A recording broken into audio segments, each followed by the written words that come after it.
যতগুলো হিয়ারিং হয়েছে এখনো পর্যন্ত কিন্তু মাননীয় বিচারপতি দ্বয়ের কাছে স্কুল সার্ভিস কমিশন অযোগ্য বাছাই করে উঠতে পারেনি এবং সেটা তাদের গাফিলতি বা কচ্ছপগতি বা সদিচ্ছার অভাব হতে পারে।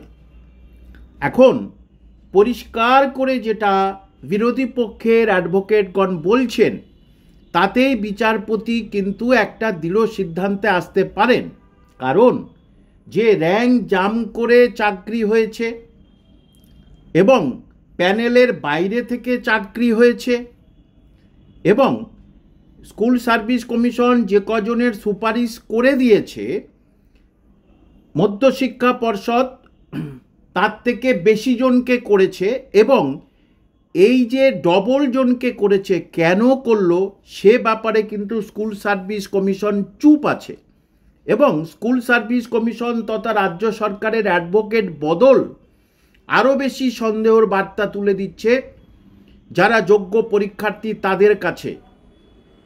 কারণ কেন রাজ্য সরকার খোলসা করছে না সুপ্রিম কোর্টের কাছে?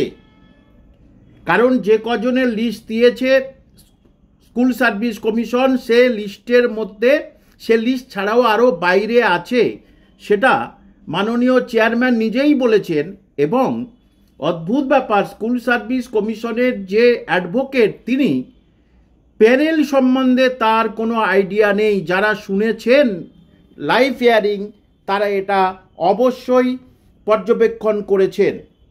তার মানে যে পুরো প্যানেলটা বাতিল হোক, কি এই পদ্ধতি কি স্কুল সার্ভিস কমিশন তথা রাজ্য সরকারের?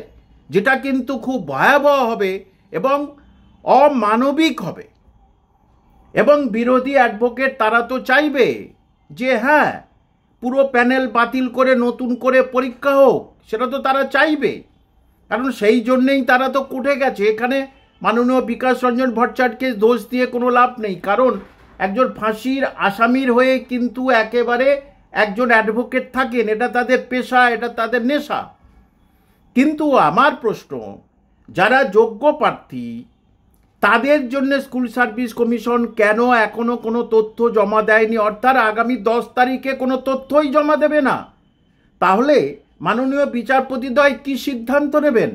তারা যখন দেখবে যোগ্য অযোগ্য বাছাই এখনো পর্যন্ত করছে না, যেটা হাইকোর্টে করেছিল এবং করে দিয়েছে খুব সামান্য, যেটার মধ্যে বিতর্ক রয়েছে, কিন্তু সেটা নিয়ে বেশি কথা বলছেন না স্কুল সার্ভিস কমিশন তথা রাজ্য সরকার। কারণ বিচারপতির মাথার ভিতরে প্রবেশ করেছে কেন সুপার নিউমারি পোস্ট তৈরি করা হলো।